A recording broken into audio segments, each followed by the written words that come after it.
Good morning. Today I'm going to show you some examples of how you can grow mushrooms at home and not spend a lot of money. In my case, I've been using what I can find locally, and that's what you should do also. There's a lot of ways to build, for example, this is a positive airflow flow hood, kind of a homemade design. So let's focus on that first. Now I'm fortunate enough that I have a whole room that I can dedicate to cultivating mushrooms. For example, over here I'm running out some plates, and soon I'll be putting those into my library and refrigerator. But I run the plates here, and if I'm spawning, I use this cabinet for storing my spawn bags. And here we have some culture. This is some liquid culture that I'm running here. You can see it's doing quite nicely. And so I'm fortunate that I have a space like this. Now, not everyone has a space like this, so you have to make do. You could use various rooms. A bathroom is a good room. Any room that you can scrub, clean up, and keep relatively unused and still air is a good idea. Now, this room also has a fan. This fan blows into the room from an adjacent room, and I can get some fresh air exchange from there. I have a HEPA filter placed on the other side of that. So again, that's just serendipitous. That's just something this room came equipped with in my apartment. I didn't have to install that. So I couldn't ask for a better room. Now let's get back to my flow hood here. This is something you can do yourself. You just buy these large plastic bins or totes. If you didn't want to make a flow hood with a power source for air, you could just make a still air box out of one of these large bins and just cut holes here and here for your arms to put your gloved hand in. But in my case, I've got HEPA filters that are from a room purifying system. And these are not these super duper high quality expensive HEPA filters, but they're cheaper, but they do work. They're not as good as perhaps the professional grade that are going down to 0.05 microns or whatever that is, but these do quite nicely, and I have results to prove that. So what I did is I went to buy totes, and normally when you buy these totes, you can find a size range where the outside diameter is identical, but only the depth varies in the various tubs. So I simply purchased two tubs, one with a lesser depth and one with a greater depth for my working area. And when you're using forced air to have a flow hood, you want to have a plenum. And this serves as the plenum so that the air has a way of distributing itself evenly before it blows through the other box. Now, most systems have expensive fans that you buy from industrial supply, and they supply a large CFM, and you have to match it perfectly to your HEPA filter square inch area. But I didn't do any of that calculating. I just did it by trial and error. And what I found works for me is I bought myself a very small canister vacuum cleaner. This is not used for household use. It's dedicated to my still air chamber, and so it's clean. I have that air filtered inside the vacuum cleaner pre-filter, and it goes up through this hose and into the plenum, and it works fine. It's not perfect, but this is fine for home use. My total investment for this, the most expensive part, of course, was the vacuum cleaner, and that was about $30 or $40, I think, at a discount store. But the tubs themselves were only $10 or $15. And then I just used silicone. I cut out the bottom of the tub. Here, you can see where I cut out the bottom of the tub. Here, I'll take this off so I can show you more properly. Oops. Around the perimeter of those filters, you can see, I cut out the bottom of the tub and silicone those filters in place. And then I simply put the lid on the plenum and cut that out to the outside diameter of the larger box, and then you can see the silicone here.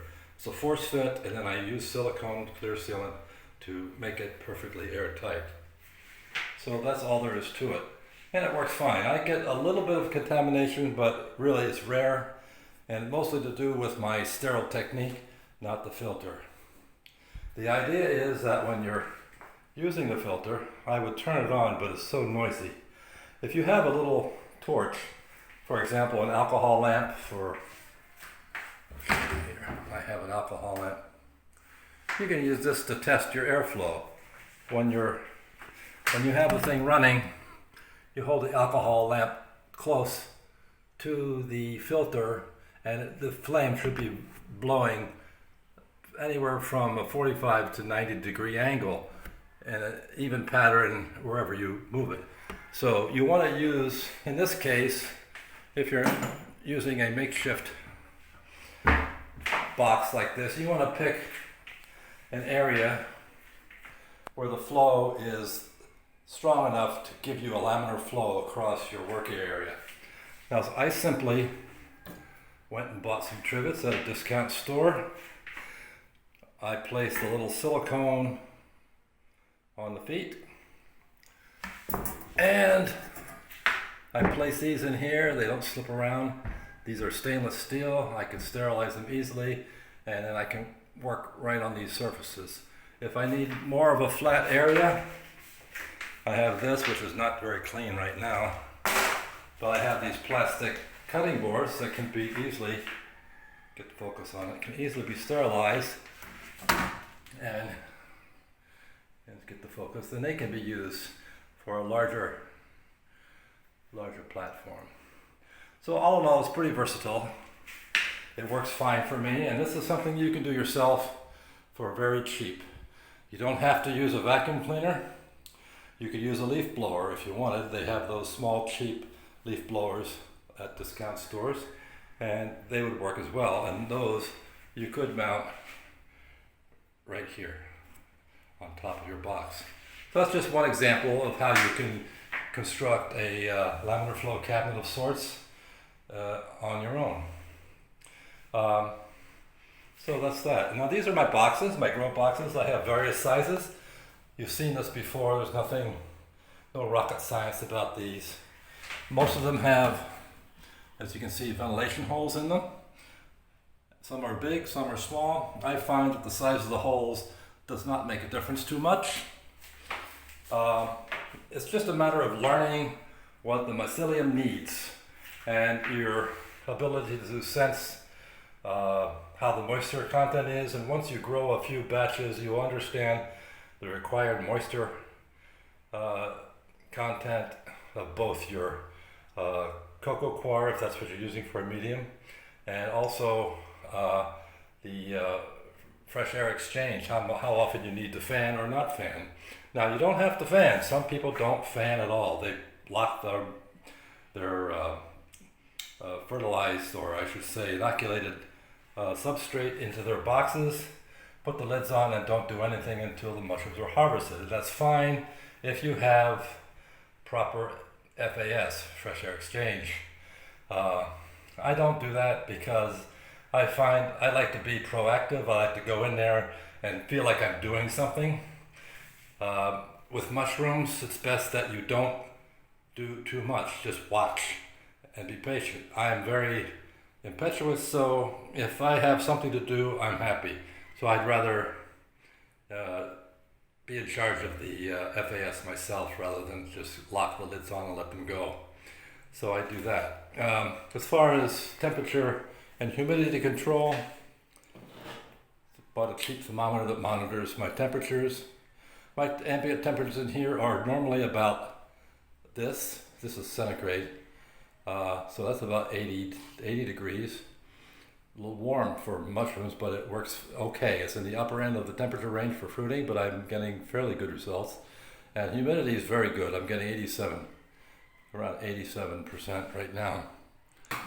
I also have these very cheap humidifiers. Should I need to boost the humidity, I have 3 of these, and I've got them daisy chained together, and I can plug them in. And they can be set to run intermittently or full time, and that way I have a way to manually control humidity. And these little rechargeable fans, I have 2 of these. I can use these to distribute air, and it's just something else you can do. Not required, but again, for me, it makes me feel like I have some control, and I can actually manipulate the environment in this room in kind of a microcosm sense, so that I can focus on one box if it needs to be done. So that's about it. I think it's a good way to start. Now, you may not all have a room like this that you can work in, but these boxes are cheap. I highly recommend you do a laminar flow cabinet like this. It's very simple to make, and then you can take the lid and put it on there and keep it relatively clean between uses. Of course, right now I'm not in production. I'm between production cycles, so I can't show you any production right now. Okay, thanks for joining, and I'll see you next time.